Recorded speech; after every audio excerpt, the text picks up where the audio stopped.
Sa gitna ng patuloy na kaguluhan sa politika at panawagang BBM resign, muling nagsalita si Senador Francis Kiko Pangilinan, na nanawagan sa mga Pilipino na ituon ang lakas sa pagbabalik ng isang matapat at maaasahang lider, si dating Vice President Leni Robredo. Ayon kay Pangilinan, higit na mahalagang magbuo ng alternatibong pamumuno kaysa sa simpleng pagpapatalsik ng kasalukuyang administrasyon. Mas gugustuhin ko na ang panawagan na kumbinsihin natin lahat si Leni na magbago ng isip, tumakbo muli bilang Pangulo sa susunod na halalan, mariing pahayag ni Kiko Pangilinan.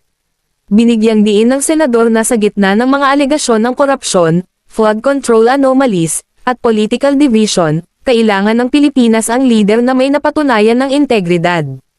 Aniya, si Robredo pa rin ang simbolo ng katapatan at malasakit.